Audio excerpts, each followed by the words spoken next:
like to just begin with a word of prayer.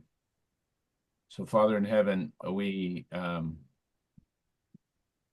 indeed are the students. Believe that most of us are disciples of your Son, Jesus of Nazareth. We pray that he will be our teacher by our Holy Spirit. We ask that we will learn and, Lord, take something relevant away from what we hear this evening. We ask that you would give us insight or wisdom, discernment, and Lord, you would call each one of us to be active in pursuit of the truth, so that we may not, so that not a single one of us will live by lies. We do ask this empowering and supernatural insight in the name of your Son, Jesus, Messiah. Amen. Amen.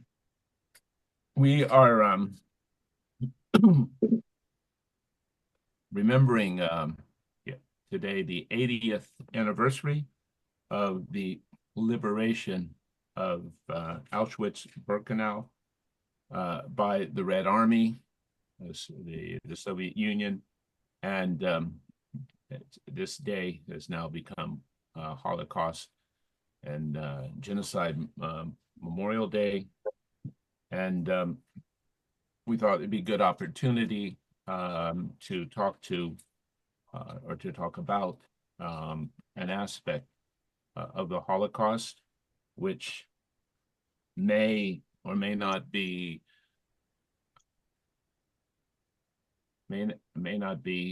something that is spoken about very often. And I thought the subject would be of interest to the Christian community, especially, because we're going to talk not only about the big lie, but we're going to also talk about the false prophecy. And where I'd like to begin is on the 30th of January, 1939, Adolf Hitler went to the German parliament, the Reichstag, and Hitler had very little time for parliament. He had very little time for his own cabinet. But on this occasion, he gave a speech that was 2.5 hours long. And there's a section of the speech that has become quite infamous, perhaps misunderstood, but we should not in any way miss, I think, the significance of this, especially the spiritual significance of this. So I'd like to put up the quote, or ask Benjamin if he put up the appropriate quote out of the 2.5 hours, and we'll read it. All right. So it reads as follows. One thing I'd like to say on this day, which may be memorable for others as well as for us Germans, in the course of my life, I have very often been a prophet. Now, you might ask, what is Adolf Hitler doing claiming to be a prophet? He is not a Christian, or he was not a Christian. He hated Christianity. He had no use for the God of the Bible, but he did live in a very, you might say, kind of apocalyptic. He had a very apocalyptic worldview. And while he probably was a pantheist in his religious orientation or in his religious understanding, he had this almost biblical understanding of an apocalyptic worldview. Right, there was going to be a battle between good and evil, and after the battle between good and evil, there would be 1,000 years of peace and prosperity. Now, of course, he wasn't talking about the coming of the Lord. He was talking about the triumph of National Socialism. And I'd like to say one other thing, that in Germany at this time, as well as Europe, there were lots of people floating around with really weird, esoteric religious ideas, referring to themselves as prophets. Okay, now I'd like to go a little further. I have very often been a prophet, not just once, but often, and have usually been ridiculed for it. Now, this is Hitler, who really was very sensitive to any form of mockery or ridicule, and he, we of course know. We know what happens. We saw what happened when those would dare not only to oppose him, but to make fun of him or ridicule him. They went off to a concentration camp. So during the time of my struggle for power, it was in the first instance the Jewish race which only received my prophecies with laughter. When I said that I would one day take over the leadership of the state, and with it the whole nation, and that I would then, among many other things, settle the Jewish problem.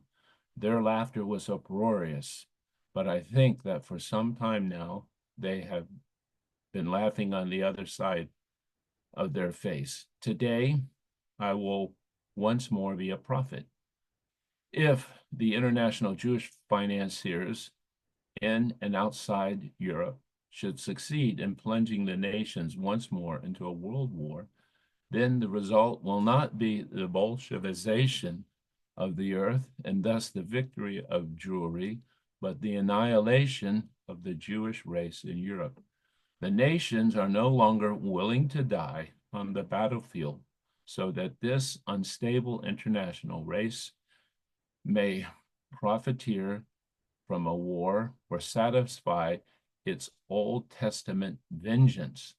The Jewish watchword, workers of the world unite, will be conquered by a higher realization, namely workers of all classes and all nations recognize your common enemy. Very powerful and you might say very powerful warning that Hitler is issuing to the Jewish people. Up to now, the word annihilation or murder or genocide, mass murder of the Jewish people, words like this were never heard from Hitler or from any Nazi. From the time that Adolf Hitler came into power up until this moment, his main goal was to push Jews out of Germany. There was no plan yet to murder the Jewish people. And in fact, while this does sound frightening, and it was frightening, I don't want to minimize that, it still is not a clear prediction of the Holocaust, of mass murder of the Jewish people. In fact, the context of this speech really is as follows. Hitler was negotiating with the international community, and he was trying to get the international community to pay or to buy Germany's Jewish population. He wanted a large sum of money, and in return, he was going to release the bulk of his Jewish population, yes, and have them sent into the different nations around the world. Basically, he was holding the Jewish population for ransom. They were hostages. So he's trying to blackmail or using this, using his so-called gift of prophecy as a way of trying to frighten and to blackmail the international community And of course, even if this may have been propaganda or a negotiating tactic, it certainly was frightening to the Jewish community. And you can't say it was only a negotiating tactic because there was something behind it that struck a chord uh, with more than struck a chord, but there's something that certainly resonated with Hitler and his followers. And so, whatever the origins of this statement was, it begins over the years to take on a life of its own, and it becomes extremely dangerous. And we have to ask at the end of this talk whether this was some sort of, um, you might say, foreshadowing of the or prefiguring of the Holocaust. Yes, Holocaust wasn't planned, but is it being prefigured here in some way? As like we talk about, uh, Jesus is prefigured, for example, in the life of Moses. Was this uh, in some ways a self-fulfilling prophecy or a self-fulfilling statement? Or was this taken by Hitler's supporters and the SS and Gestapo and other corners of the regime, yes, to be this is the will of Adolf Hitler, and this is going to happen, for example, no matter what. And finally, this being a false prophecy, what is the power, the spiritual power of a false prophecy, or even something that we might think of as a demonic prophecy? Because I believe it has certain power, right, in and of itself. So we have this 1939 prophecy, and we'll come back to it in just a few minutes, because behind the prophecy is the big, big lie. Yes, Hitler will live into this because there's something more basic and more foundational um, at stake here. And really, it is the First World War. Um, at the beginning of the war itself, in 1914, the Germans make a horrible, horrible blunder. They go to war on two fronts. They fight in the east against Russia, Serbia, etc. They fight in the west against Britain, France, Belgium, and more. And Germany, while it was an emerging, you might say, superpower, it did not have the resources or the military strength to actually fight two wars at one time. And they were, in the First World War and the Second World War, they were the best army in Europe. Okay, they had the best training. They were probably the best motivated. So they were tactically brilliant and very, very competent, probably better than the British, the French, certainly better than the Russians, but they were strategically stupid. Yes, Germany's military leadership, along with its politicians, along with its jingoistic press, the media of the day, yes, pushed Germany into fighting two wars at one time. And what ends up happening is that naturally Germany, of course, begins to lose the war. It is a stalemate on the Western Front. We all know about trench warfare and the horrors of what happened in Belgium and in France. But many of us forget that in the East, Germany is very successful, along with Austria-Hungary, playing second fiddle to the Germans, and the Germans conquer large areas of the Russian Empire and take huge a huge part of what today is the Ukraine. They defeat the armies of the Tsar time after time, and they're very successful in the East. But in the end, especially with the American involvement in 1917, Germany starts, the German military starts to fall apart. Well, motivation remains high, but Germany lacks ammunition. They lack the necessary supplies to carry on the war. The British have put something of a blockade around Germany, so Germany does not get enough before the war. Perhaps a third of German imports, third of its food had to be imported, right? So people are hungry. There's 1916, 1917, when virtually what most people remember, right? The main staple, the main course on everyone's plate was turnips, which were not very tasty.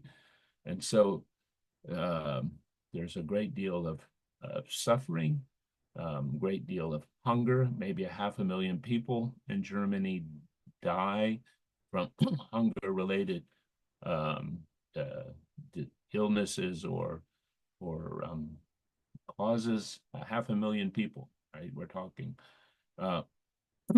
and there is the response of the government becomes more and more draconian, more and more authoritarian. By 1917, by 1918, you start to have mutinies in different branches of the armed services, especially in the Navy. You have workers going on strike for higher wages or better food rations. You have students who are protesting against, the government becoming more and more. And finally, German society just begins to crack. And finally, in September of 1918, the general, I think it was Ludendorff, tells the government, look, we can't go on anymore. We need to ask for an armistice. And we think, the Allies won't be too tough on us. We need to end, this kind of useless loss of life. By now, the Americans had entered the war, and they brought kind of a huge injection of energy and highly motivated soldiers, together with the latest latest military technology, which was a crude tank, right? And so Germany sues for peace. And of course, we all know that the terms given to them, not so much by the Americans wanted to be lenient, and we are probably maybe on this point, Woodrow Wilson had some foresight, but the French and the British and others were in no mood to be generous. And of course, the Versailles Treaty has some very, very harsh stipulations for Germany, right? Germany loses a lot of territory, especially with the creation of Poland. They lose the provinces of Alsace-Lorraine. Their military has to be reduced to a number of to 100,000 soldiers. They literally can't have an air force or much of a navy. In today's terms, the amount of reparations they were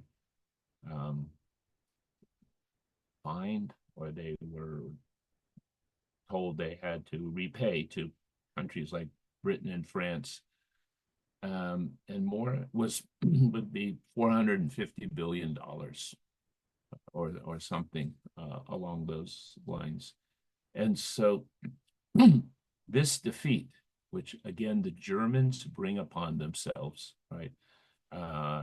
They, there's a story, a really telling story. In 1914, the Kaiser Wilhelm I, who was very indecisive, he finally talks to his top general, Moltke, and says, listen, this plan is all wrong. You're thinking we can defeat France, and very quickly, as soon as we defeat France, we can then shift our whole army over to the east. He says, even the Kaiser says we cannot fight a war on two fronts. We're going to lose. And Moltke says, it's too late. The soldiers are already the reserves have already been mobilized. They're on their way to the front, right? There's just nothing we can do about it. Yes, everything is now in process, and the war is going to begin, and sort of say la vie. So it is it is really important to establish that point, because Ludendorff, right, and Hindenburg, two of the leading generals, right, who led the war, right, and were responsible for the defeat. Even before the war ends, what do? They're going to blame the politicians. It's the fault of the politicians. And not only is it the fault of the politicians, Ludendorff and others will start to say, oh, it's the fault of the socialist, right? It's the fault of the leftist. It's the fault of the strikers. It's the fault of those soldiers that mutinied. Oh, yes. And it's also the fault of the Jews, right? All of these, right, this coalition of socialists, maybe communists, Jews, they all stabbed us in the back. We're not responsible. We're not responsible for this loss, right? It was the domestic violence and upheaval. It would sort of be like the atmosphere in the United States during the Vietnam War. But it was probably more serious than that, because you were having armed insurrection and strikes that were crippling the entire economy. And so this legend, this rumor, this half-truth, right, goes around, and it becomes somewhat popular in Germany, right? We lost the war not because we made the wrong military decisions. We lost the war because, somebody sabotaged us. Somebody stabbed us in the back. And there are a lot of veterans, a lot of those, such as Corporal Adolf Hitler, who fought, very bravely for years, and who thought they were winning the war. And it's all of a sudden at the very end, in the fall of 1918, the rug is pulled out from under them, and Germany is, seeking peace. And the peace is so humiliating, right? Nobody wants to take the blame, right? The army is going to say it's not our fault. The politicians are going to say, no, it's the fault of the army. Everyone's going to blame the, the, the socialist movement in Germany. And the socialists were quite a big, influential political party, but it's a bit of a myth because the socialists were just as patriotic and backed the war just like the nationalists did. Right? Everybody in Germany was enthusiastic when the war broke out, even the Jewish people. And very famous Jewish Zionists, right? Like Max Nordau and Max Bodenheimer and Joseph Wolf, right? All who were associates of Herzl, even Martin Buber, who later is a peacenik. When war broke out, they were all excited. In fact, the sick thing is that when when August the 1st, 1914 rolled around and Europe was at war, and it was going to be the costliest war in human history up until that point, whether it was Paris, London, Berlin, St. Petersburg, everybody was cheering and excited and thrilled. And someone commented that people were so bored in Europe, right?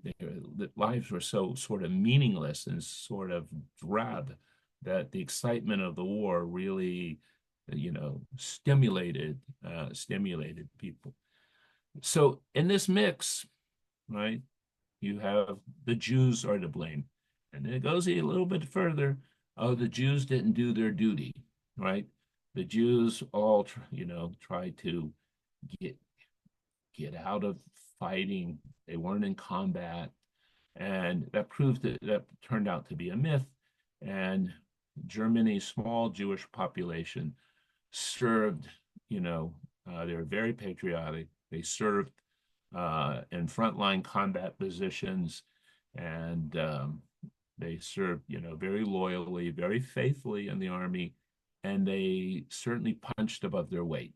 I mean, they were less than 1% of the German population, yet they certainly were more than they were represented at a higher rate than that in one branch of the services or another.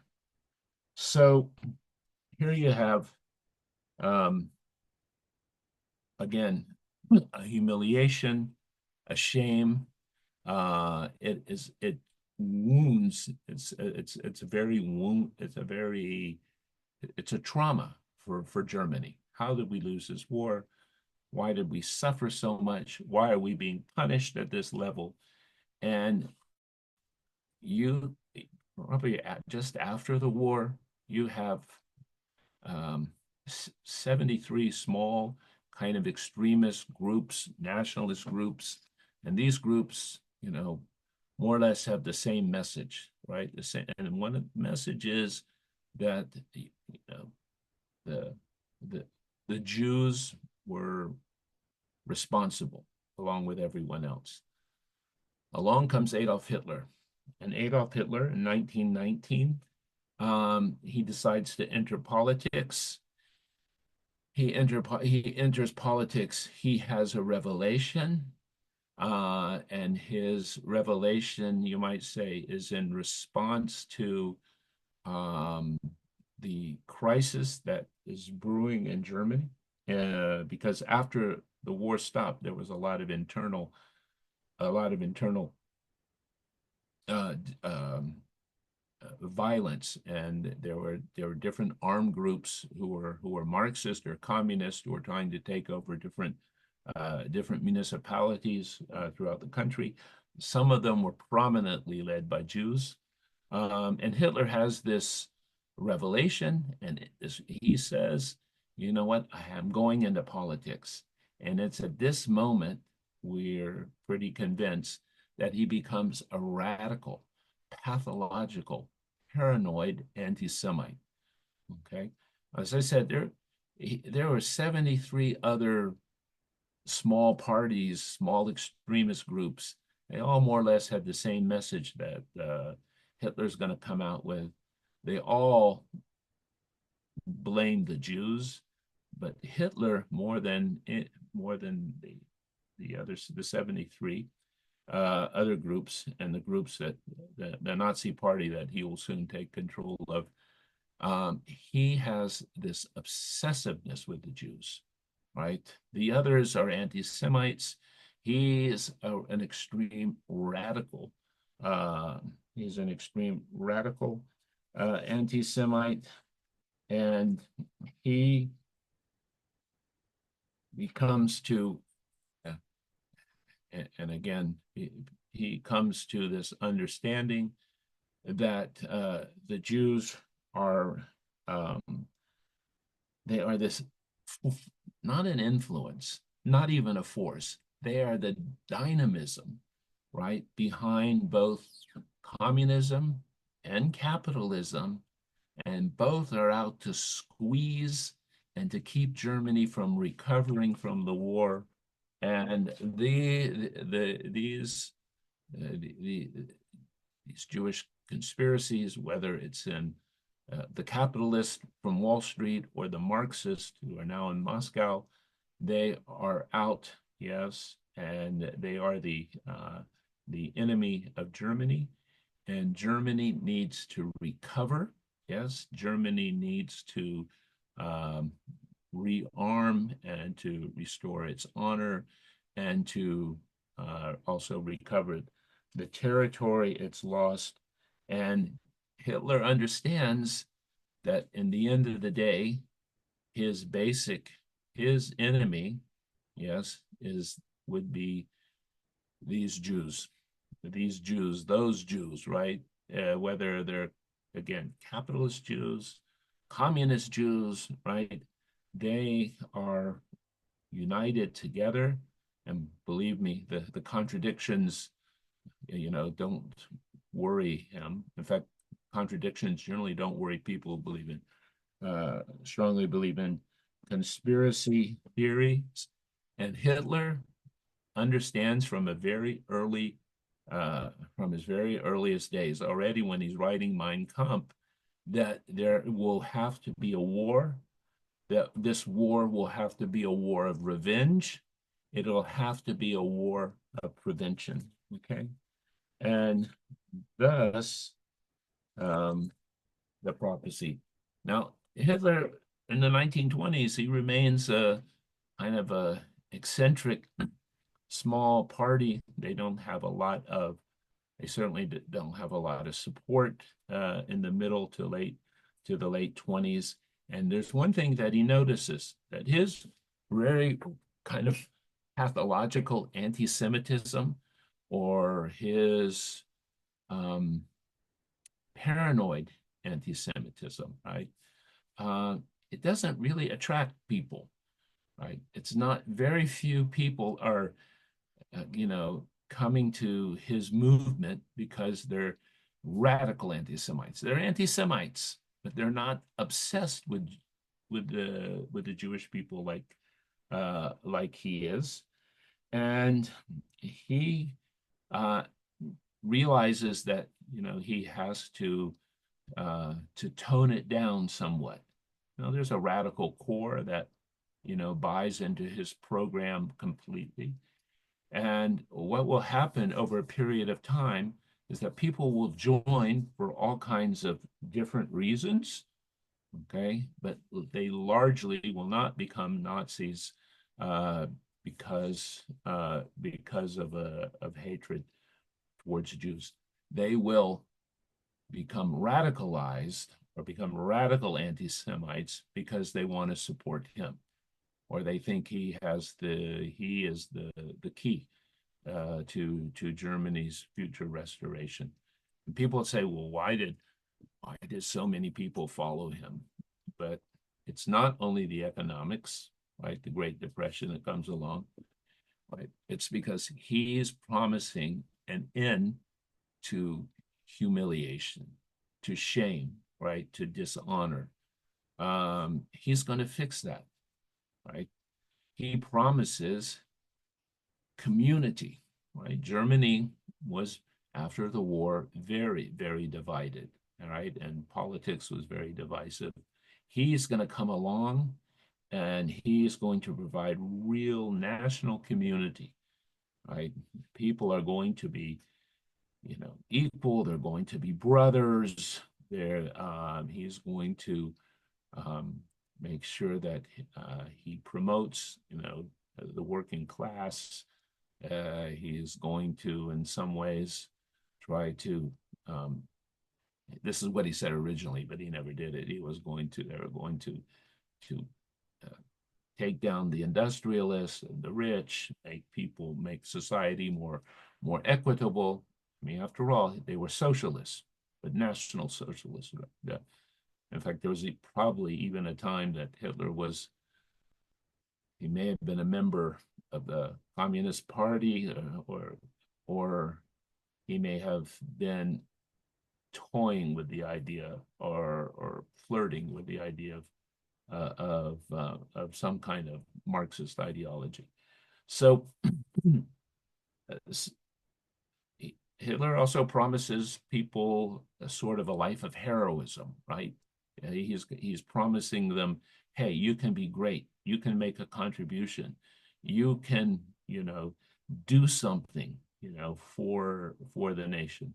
So these are things that appeal to people. And again, along the way, they began to pick up his they began to pick up his anti-Semitism. And he comes to power in 1933. He slowly, right, begins to squeeze the Jewish community, so hoping that they will leave. Because, by the way, when Hitler promises to create community, it's a racial community, right? You can't be a Jew or a gypsy, or you can't be a non-Aryan and be a part of this community, right? So it's an exclusive nationalism, right? Or a so-called racial nationalism. So he begins to squeeze and squeeze, and guess what? He wants to push the Jews out of Germany. He takes away their citizenship. He prevents them from practicing their professions. And none of the nations of the world are opening their gates, right, and receiving these the German Jewish community. It's the Depression. Nobody, the United States doesn't want immigrants because they're going to take away jobs, the same as in Australia. The British closed Palestine, yes, to Jewish immigration, simply because they understand that, or they can look over their shoulder in the late 30s and they can see that, yes, they can see the Second World War coming. And they know the Jews, no matter what happens, no matter what they do to Jews in Palestine, the Jews will stand with the British and be their allies. But they're not sure about the Arabs. And so consequently, as a way of trying to buy Arab support, they're going to severely limit or restrict Jewish immigration to Palestine, starting in 1938, 39. Okay. So there's no place for the Jewish people to go. They're stuck. They're stuck in Germany. But Hitler, they still don't have a plan, right? They're still not planning on mass murder of the Jewish people. And while I said it's prefigured, it is not pre-planned. And even people who read Mein Kampf and they say, you see, in Mein Kampf, Hitler said he's going to kill the Jews. He doesn't say that, right? He says if 12 or 15,000 Jews who were, anti-war activists, right, if they had been caught and killed, then we probably would have, right? We probably would have won. We probably would have won the war. So, and this is where the prophecy comes in. So again, there's a frustration. Things aren't moving, but Hitler is already thinking in terms of war. Yes, he is going to conquer Europe, and ultimately his war is going to be, well, he's got, you can say ultimately in two senses. One, he believes that his biggest and most immediate enemy is the Soviet Union. And he's been planning since 1936. He's been preparing the army and preparing the economy to, yes, to engage, to go to war against the Soviet Union. And the reason that he wants to go to war against the Soviet Union is twofold. And actually, it ends up being threefold. One, the Soviet Union is his ideological enemy. It's not just that the Soviet Union is communist, the Soviet Union is Judeo Marxist, it's Judeo-communism. It's an ideology, and this ideology behind it are the Jews, right? In fact, he thinks Russia is the Soviet Union, the Slavs are so stupid and incompetent that the only way that the Soviet Union is a powerful country at that time was because the Jews are behind it, and the Jews are the ones that are running it and operating it. Secondly, Hitler wants the living space, right? He wants to create an empire. He wants an empire like the United States, right? He can't have an empire like the British and the French. The British and the French have colonies all over the world. Well, he says, well, they've pretty much taken over every corner of the world. You're right. Every country and virtually in Africa and Asia has been colonized by Belgium, by France, by England. There's nothing left for us Germans. And if we want to be great, we have to have an empire. So let's be like the United States. Yes, let's have a land empire. And the only place you can expand is to expand in the East. So those are the reasons he wants he wants the Soviet Union. So he's preparing for war. Now, what in his mind, what happened in the First World War? In the First World War, the Jews stabbed Germany in the back. They prevented Germany from winning the war. Now he's saying that's not going to happen again. You know, we're not going to let the Jews, especially through the Soviet Union, Bolshevize the earth, or, you know, bring the communist revolution, the communist, you know, way of life to us. But we're going to prevent that from happening. And further, we're not going to allow Jews in any way to sabotage, you know, our, you know, natural right, to be this great, you know, Aryan empire. And so he makes this prophecy, right? It works on a few levels. And soon he doesn't, it's mentioned in the press a little bit. A few people take notice of it. Jews in Germany really take notice of it. But it doesn't get a lot of traction. And then on September, a little bit later in the year, Hitler then starts to repeat it, but only after he's invaded Poland. And then he starts to say, you know, this prophecy I gave, well, it's starting to come true. And people said, when did you give that prophecy? He said, I gave it on September the 1st, 1939.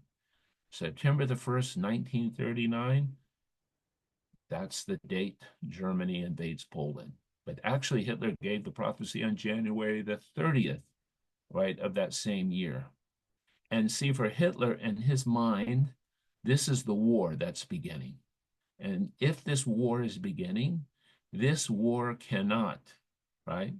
This war cannot be sabotaged by Jewish people. It can't be sabotaged by Jewish Marxists, but it can't be sabotaged by Jewish capitalists either. And he believes ultimately he will have to clash with the United States. First, he's got to take down Jewish Russia, Jewish Soviet Union, and then he will have to inevitably have some, showdown with the Jews, so-called the Jews of Wall Street, the Jews behind the Jews behind FDR. So you can see that this pathological, sick, right, irrational conspiracy mindset, right, is what's driving all of this. And so the prophecy, what happens to the prophecy is that he starts to it starts to get repeated, okay? And he starts to refer to it, more and more. He um,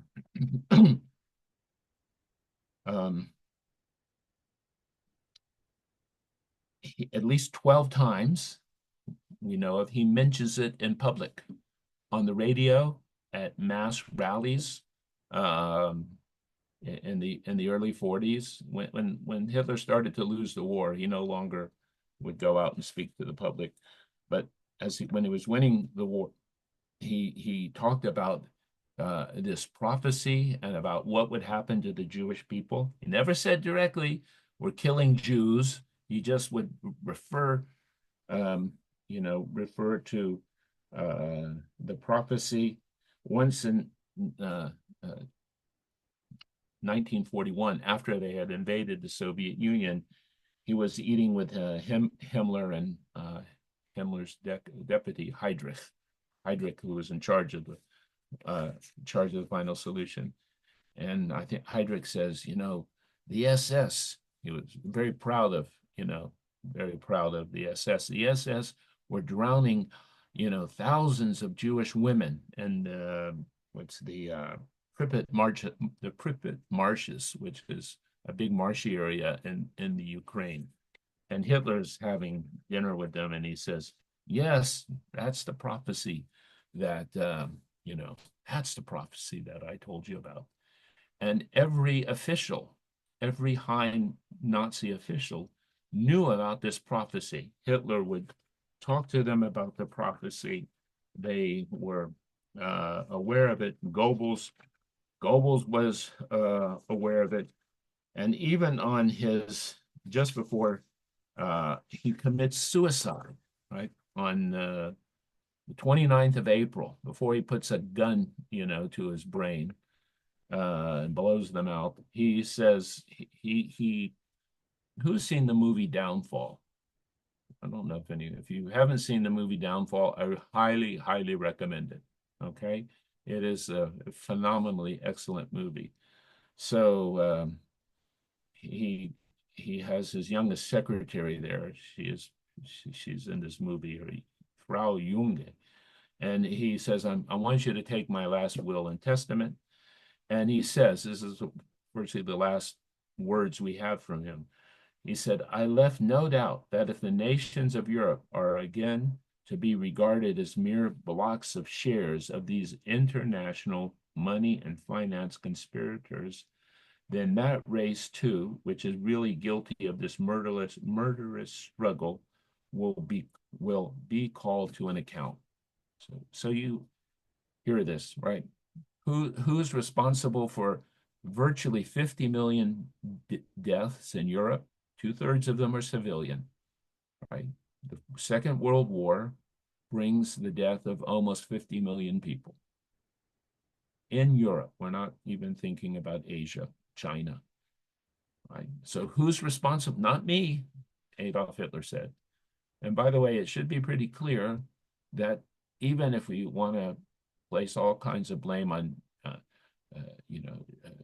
German, the way the German population went along with Hitler, and et cetera, et cetera. And virtually nobody in Germany wanted a war. Nobody wanted the war with Poland, which was supposed to lead to the conquest of the Soviet Union. Hitler and his radical core were the only ones who wanted war. The army didn't want war because the army said, "We're not ready." The industrialists didn't want war. The population didn't want war.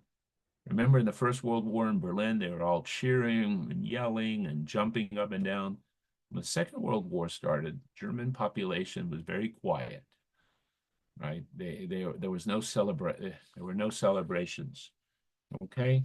Then he goes on to say, I left no one in doubt that this time millions of children of Europe's Aryan peoples would not die of hunger. Millions of grown men would not suffer death. Hundreds of thousands of women and children not be burnt and bombed to death in the towns without the real culprit having to atone for his guilt, even if by more humane means.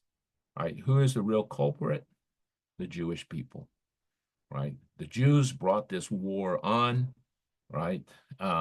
It's their fault, right? Hitler tried to preempt them, quote unquote, from destroying and sabotaging, all that happened, but it just it just wasn't possible.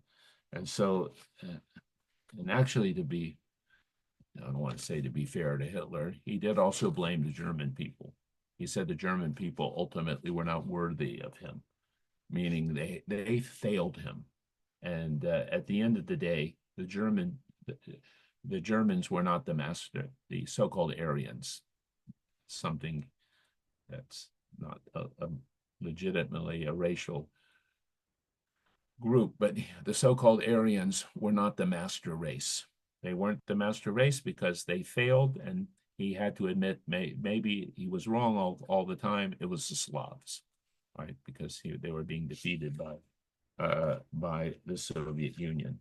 So this is a prophecy. So the implications of this, I would like to say, what are the implications? Okay, so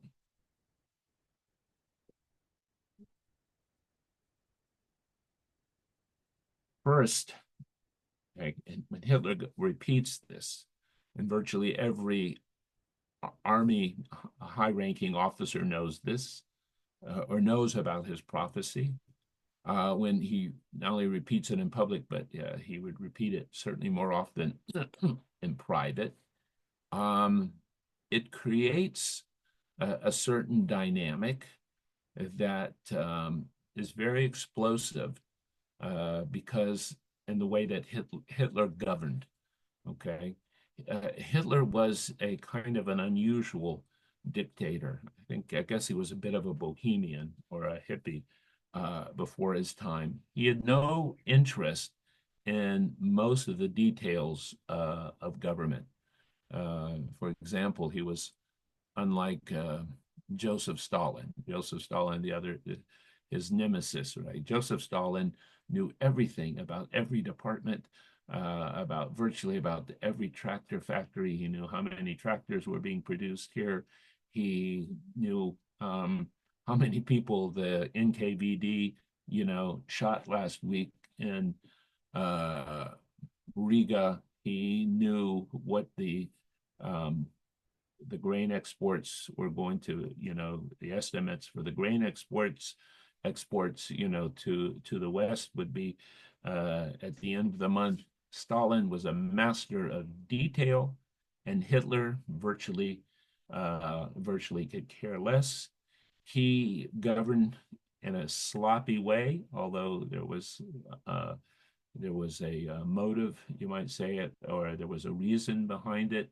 He was very indecisive on a lot of issues, and because he was indecisive, and because he purposely he would within the Ministry of the Interior or the Ministry of Foreign Affairs or even in the military itself, he would set up bureaucrats and generals so that all of a sudden two generals or two bureaucrats would have the same responsibility and the same power, right? So nobody could become too powerful and challenge him.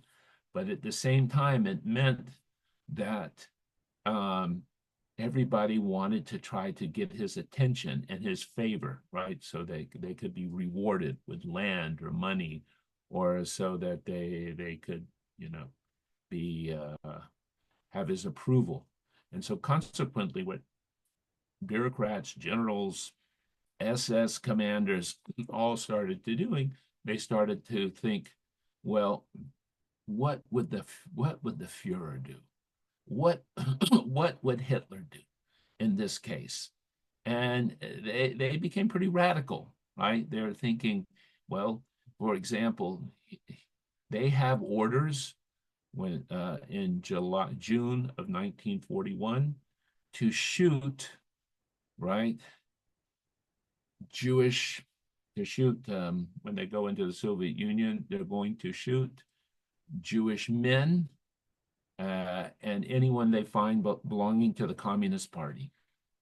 Well, German police units, SS units began shooting men, and the commanders started to think to themselves, well, wait a minute. Surely Adolf Hitler would want us to kill the women and children too. Say they don't have direct orders to kill women and children. They take the initiative, right? Uh, uh, from below. And it probably a good reminder for us that not everything came down, from Berlin, right? That local commanders and um, generals, right? SS, Gestapo, again, reserve police units, they all, began to make policy on the ground based on this understanding we need to work towards Hitler. And that was the phrase that was used. We kind of know what he wants, and we know he hates Jews, and we know he's probably ordered to kill Jews, but how, when, where, what, right? That's left very ambiguous, right? And so this is not a way of saying Hitler wasn't responsible, right? And that it was, just his lower minions that were doing this. He was certainly responsible. And he was probably a lot smarter in a way than we think. We've never found an order that came from literally from Adolf Hitler saying we're going to eliminate or murder the entire Jewish people. Okay, so the prophecy. So going back to, is this prophecy, do we consider it a prediction? And if it's a prediction, right, that we're going to exterminate Jewish people, what about those people who had great faith in Hitler, who almost idolized him or almost saw in him some kind of divine, godlike qualities? You've seen the films of Hitler and at the Munich rallies, the way people worship and adore him, the way that he's portrayed in the film as someone who comes down from the sky, and then he speaks, and while he speaks, it's all dark around him, but he speaks in this, in floodlights of white light, and he is portrayed and thought of by many people, not everyone, but to be almost right a messianic figure. So he gives a prophecy, and there are people who think, well, this might just come true. Or there's a prophecy, yes, that, oh, well, this is going to happen. So maybe 1 and 2. I should think of not 2 categories, but not 3 categories, but 2 categories. So it's Hitler's predicting, or maybe the second, well, this is going to happen. It has to be inevitable. Well, what about the third? Oh, we have to make this happen, right? This has to be self-fulfilling prophecy, right? in every case, okay, the consequences are extremely serious. And finally, there's a PS to this, but finally, a, a false prophecy, a false prophecy. I remember years and years ago, someone gave me a personal prophecy, and then I happened to be talking to Derek Prince, and he reminded me, or I probably didn't think I even thought about it. He reminded me, he said, a false prophecy, someone giving a false word. If somebody connects with it or believes it, it has a certain power, even dark power, of its own. And it needs, to be rejected, repudiated, in some form or some fashion. So when I was thinking about this talk, I was thinking about applying this.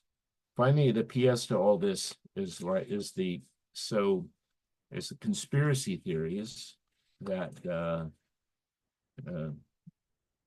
that we so easily or so often believe, and in this case, right, many Jews, many Germans who were not radical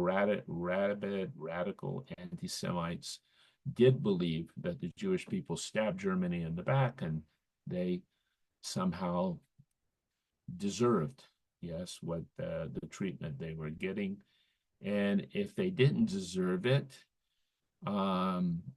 Ian Kershaw, who's one of the best historians on the Nazi period, and Adolf Hitler, says that if Germans didn't think Jews deserved some kind of punishment, they were morally indifferent to their fate, right? I mean, they weren't worth the trouble, to make, cause it, raise your head above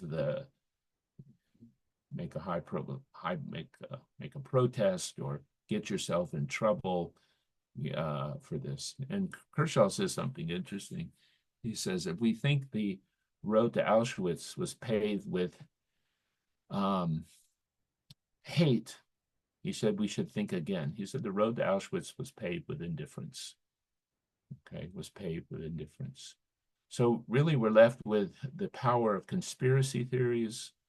We're left with the I think the issue in our day of half truths, or you know things things that are outright lies, and they may seem like they're fringe today, but who knows if tomorrow or next year or 5 years from now they become the predominant lie that ends up, right, totally radically distorting the truth, bringing a disaster upon our nation or some other nation, and also once again hurting the Jewish people. Someone once, not recently, someone pointed out that in their estimation that a half of material that's put up regarding the Holocaust on social media before some of it gets taken down contains either half-truth, distortions, or outright lies. Okay, so we're in a battle for truth now. And again, I think this story, all right, the stab in the back, which leads to the prophecy, which leads to, you might say, almost the justification of killing 6 million people, 6 million Jewish people. They were singled out, but also thinking of 50 million Europeans, almost 50 million Europeans who die. I think these are serious, um, uh, they were serious issues then, and they're serious issues for our day. And the question is, what do we learn from this, and how do we respond? Okay, so I'll stop there for questions or comments. And people want to suggest some things that are practical, especially for the day and age in which we live, which may concern anti-Semitism or may concern just other things in general, then I think I'd like to hear those kind of comments.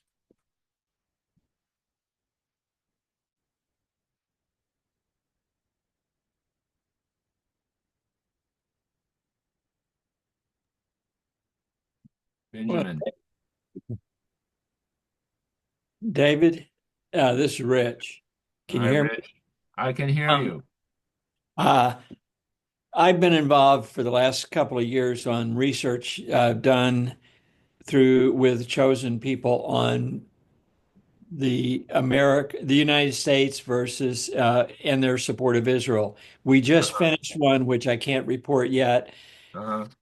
It's about UK in support of Israel. But what we were, to your point, one of the problems is the church itself in the sense that um, fewer and fewer people are going to church. Fewer and fewer people are believers, and our studies in all the cases, and this is 3 years, and there's been support of this. It's Oxford uh, reported the last two research we did in the US. We did one in Israel about Christians as well. But anyway, the whole idea was that if the church fails to teach the word and people fail to go to church and study, Mhm. there is an anti-Semitism built in because there is no support of Israel. Yep. And I don't know if you've seen any of our studies, but No, I haven't, but I'd love to see them. okay. Well, I will get that. They're in Oxford printed a book with two of our researches uh, works. But anyway, I'll stop there. I'm just saying that the lack of, even though it's not the reason for anti-Semitism, I have no idea. The study that I saw yesterday was 31% of Americans are now don't support Israel, um, and are somewhat anti-Semitic. I don't know. Especially in the younger age groups. Yes. Yeah. Hmm.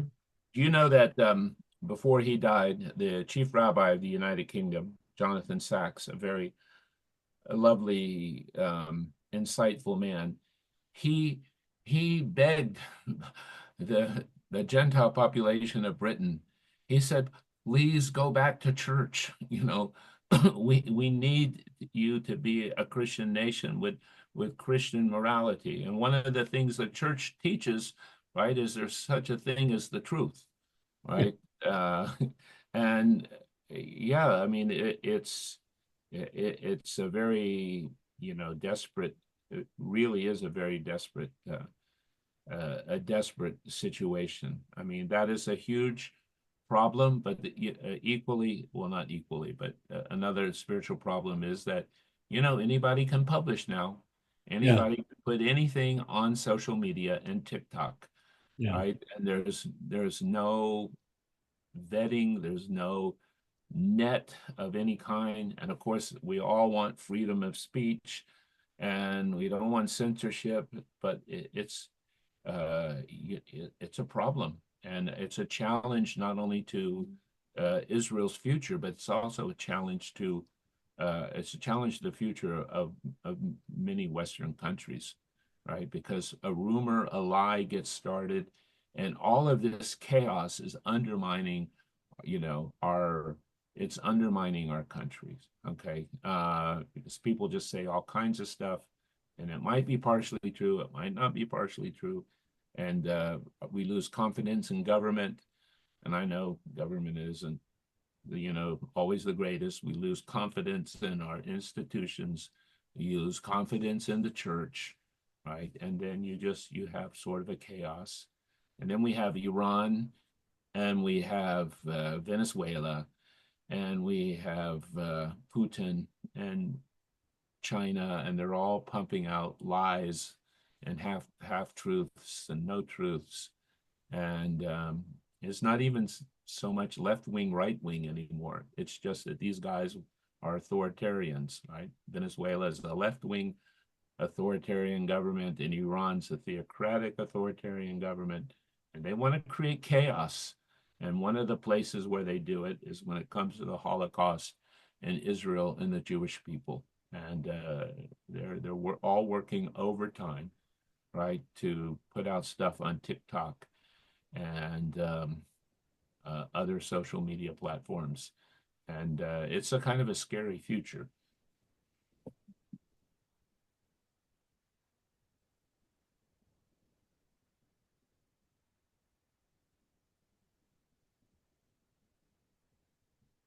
Other comments or questions, or especially about the talk?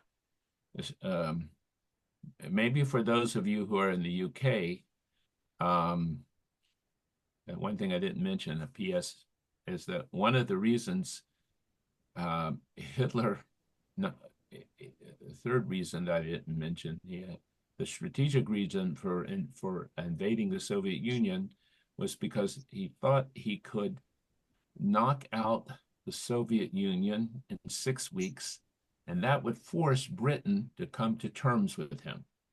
And he was planning something of having, you know, um, you know, Churchill would have to go to Canada, and Britain would become a little bit like a colony of Germany, but still keep its overseas empire, like the Vichy French. Yes.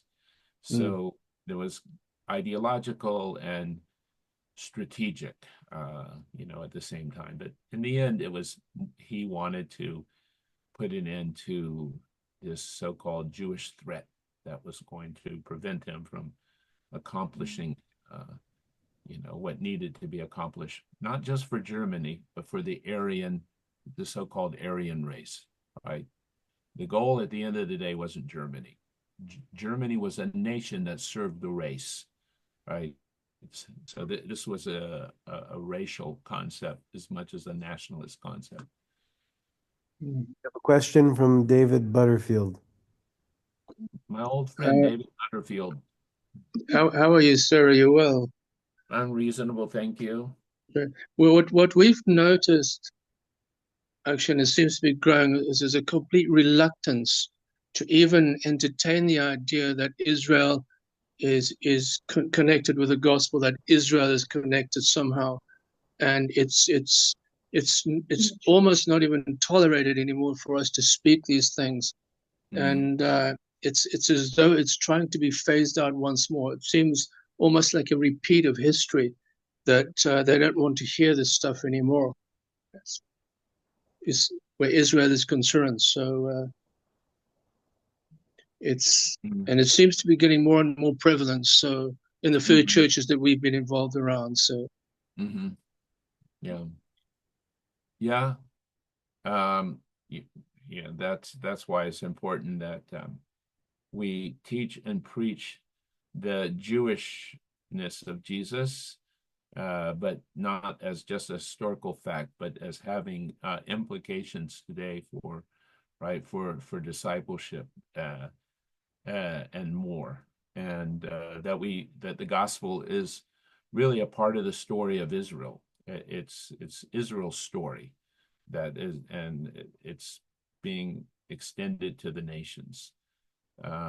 So yes, it's a shame that for political reasons that people are,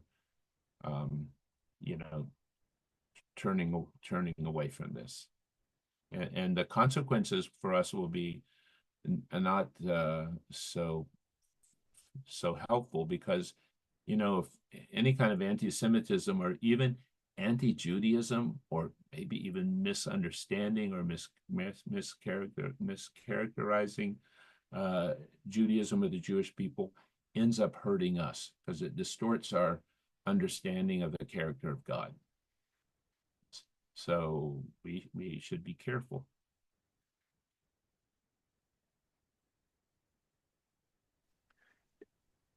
Yeah, David, Johan Yeah. here. Hi, Johan. Shalom. Hi. A short question to start with. Did you read Mein Kampf or parts of the book? No, I never read Mein Kampf because I mean I've read parts of it, yeah. And he published he had a second book that he never published. Okay. Which is also probably more telling than Mein Kampf. Um, it's called his second book. That's all. That's all it's called. Okay. Okay. Because you referenced it while you were speaking. The other question is at the tour guide course that we just finished today, I hope, with the exam, they taught us that the Red Shield family basically financed the Crimea War, and in the First World War, they were on both sides. That's right. So, is it from Why were they on both sides? Because the French Rothschilds were very French, and the German Rothschilds were nationalistically very pro-German. It wasn't that they were in a conspiracy with each other. They were, you know, just connected to the country that they were right. They were from. But So is that one of the reasons that Hitler in 1939 basically comes against Jewish financial bankiers? Like I you know, connected the dots, but I'm not sure if you would do the same. look, you Jews to to some extent, um, uh, Jews were in international finance. They invented international finance. When you come to Poland with us, we explain how the Polish nobility who wanted capital to clear a forest and plant wheat and then send it to Europe. They didn't have money, so they had a Jewish foreman, and the Jewish foreman would say, "Well, I have an uncle in Amsterdam. He can loan us money." Okay. And so here you had Jews who knew that there was an Amsterdam, or they knew that there was a Madrid, and they knew how to communicate across borders. They had a common language, Yiddish. Now, most Polish peasants, 99% of people in Europe at that time, they didn't know anything 5 kilometers outside their border. And so the uncle would send the money, and they would clear the land and they would plant the wheat, and then they would send it up the Vistula to to Gdansk, and then they would send it to England for people to eat. And now, how would the uncle know that he would get his money back with a return? He knew because the Jews had a kind of every Jewish community had a court system. And if were caught cheating, et cetera, Jews could throw you into their own sort of internal prisons. So yes, that's international finance. The Jews were good at. The Rothschilds were probably somewhat powerful at one time. They're not powerful anymore, but people still speak about the Rothschilds, as being in one conspiracy or another. And just last year in Singapore, I met a guy who was the right hand aide uh, of David Rothschild in the UK, and he told me, he was about the Rothschild banking business, and said, "Look, it's not as big and powerful as it once was." And he can say, "I can tell you, knowing every single thing about the family and the family business, there's no conspiracy to do this or conspiracy to do that." And Yeah, besides, David Rothschild once came to our Christmas Eve service at Christ Church, in which he was singing Christmas carols. So I can't think anything badly about the guy. Very, very well. That brings me to the last question, David. Practically speaking, if the several of the listeners voice their concern of what's happening in the world on a most practical level, living in Jerusalem or London, or like what could we do? Give us a tool, one or two in our hands after this lecture, what we can practically take home. My suggestion is like this. My suggestion is that we have to be very passionate advocates of the truth. And we start with our own community, the Christian community. And I think we have to just be strong about conspiracy theories. Now, I'm sure, Johan, that, governments get up to bad things and oil companies may get up to bad things. And yes, there are, people connive together to do things that aren't always fair or just. But when we hear stuff and there's absolutely no proof to it, and it just is repeated over and over again, and you think to yourself, I don't know if I want to die in that ditch, right? For example, what all the rumors that happen about COVID, right? And again, the government, I'm sure, maybe they overreacted, maybe, but still, these kinds of stories, or about big pharma and about the government and about this or that.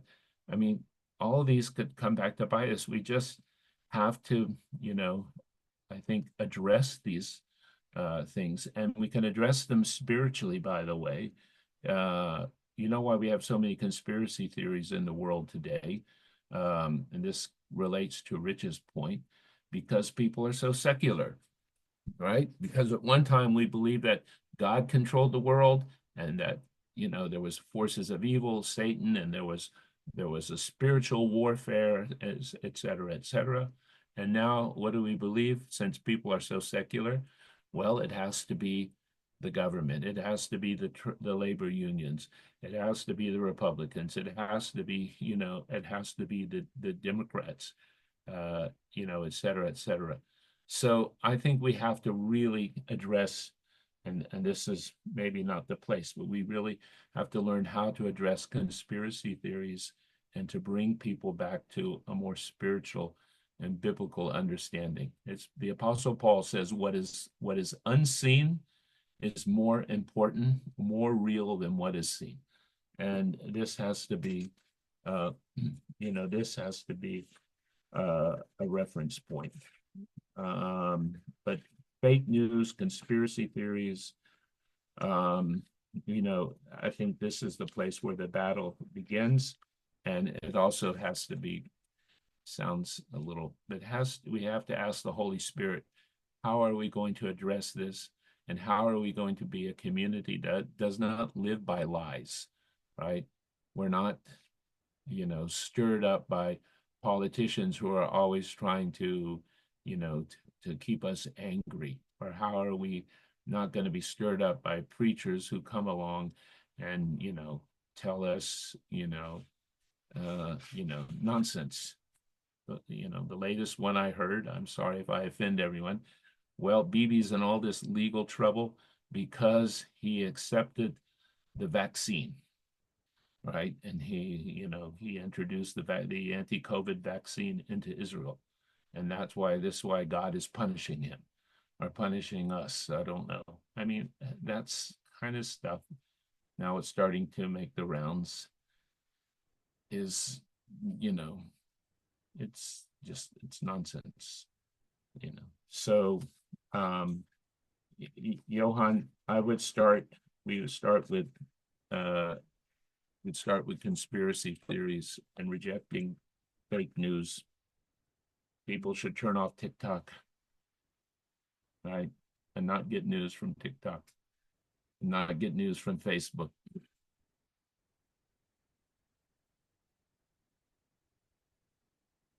Okay.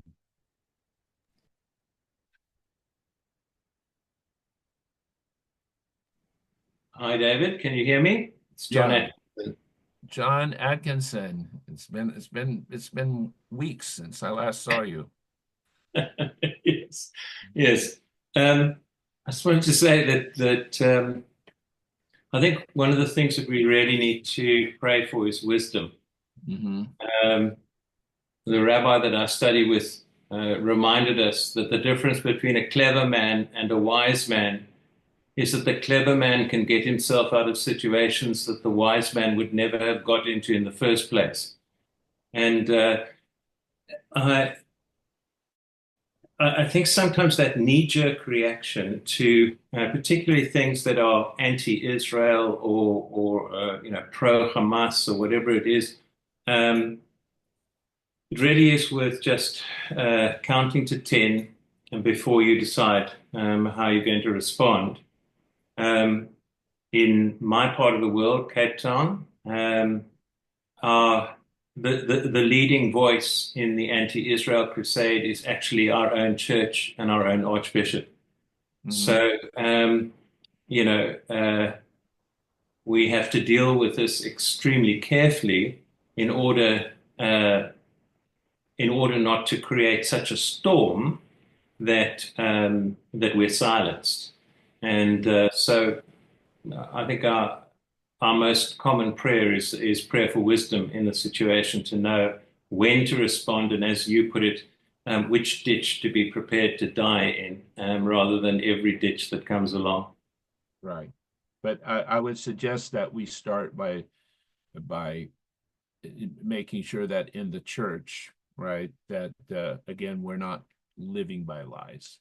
And I agree, not every criticism of Israel we don't have to react to, and sometimes Israel deserves the criticism. And I think if people hear us say, well, you know what, um, I love and respect the Jewish people, but they're not perfect. And on this point, maybe you have a point, you know. We don't have to, we're not paid by the Israeli government to defend them, right?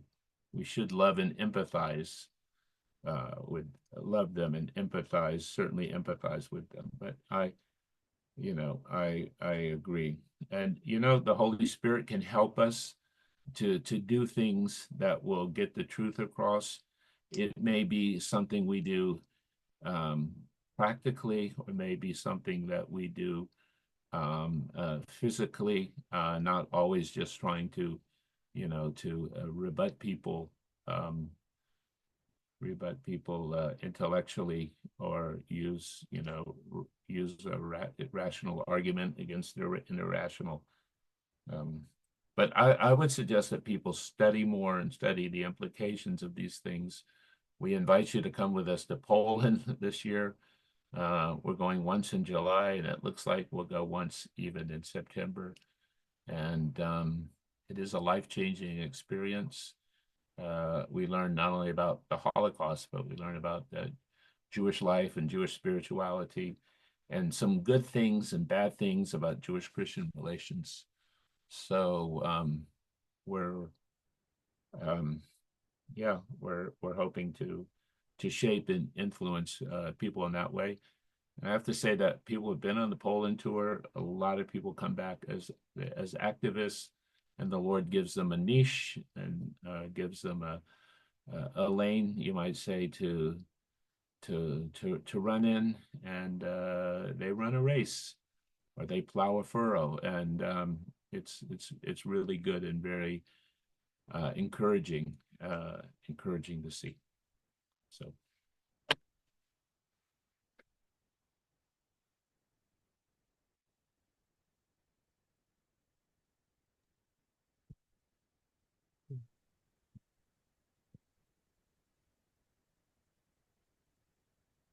All right, it looks like we don't have any more questions. But the recording, for anyone who does want to go back and watch it, we'll send out a recording in the next few days. And it will be available. And obviously, any other questions you can send in by mail and such. So thank you very much. You're welcome very much. Thank you, Benjamin, for organizing this, and thank you everybody for coming. If you have any questions, please, you can let us know. But I hope that people see the sort of look at the Holocaust with a wider angle, right? The lies, conspiracy theories, and also the way it kind of went from the bottom up and from from the top down. It helps us hopefully avoid something like this and exposes something like this in the future before it can happen and get very serious. So God bless everybody. Thank you. Thank you, David.